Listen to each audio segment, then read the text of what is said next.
And now to Tamron, who's been following the economy and some major job cuts in the auto industry. Yeah, Contessa, well, the ongoing financial crisis is hitting the auto industry very hard. In fact, Chrysler announced just this morning it will eliminate one shift at its Toledo, Ohio Jeep plant and accelerate the closing of another vehicle factory. Also this morning, GM said it's preparing for involuntary layoffs. For the latest on these stories, let's go to auto industry expert CNBC's Phil LeBeau, who's live in Chicago. So, Phil, we've been talking about it. You hear from car dealers who say their numbers are down 34%. The gas prices we saw cut into the SUV market. Are these cuts really a surprise, and how significant are they?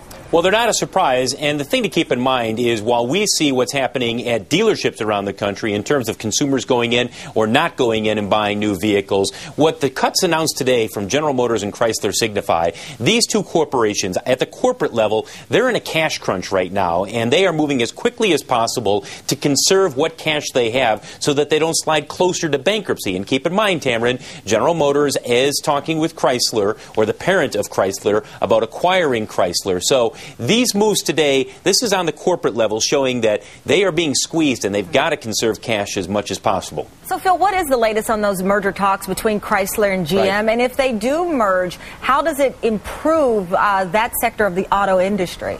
Well, in theory, the improvement would come from the fact that you would take out a lot of duplicate costs if you put these two automakers together. And whether or not it happens depends largely on financing. General Motors would like to acquire Chrysler if the price is right and if it can get the money needed to acquire Chrysler.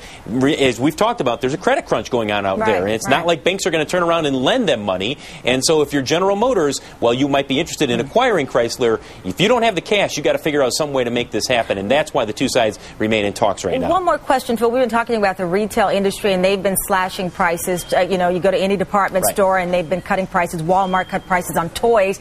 For the people out there who are able to get credit, aren't affected greatly by this credit freeze because they've got a good rating, are they seeing good deals at these? Very good deals. Really? Very good deals. And not just from the domestic automakers, the foreign automakers as well, because they've been hit by fewer people going into showrooms. So this is the time to buy if you have the money and if you have the credit rating. Oh, that's a big if. All right. Thank you very much, Phil. Certainly appreciate it.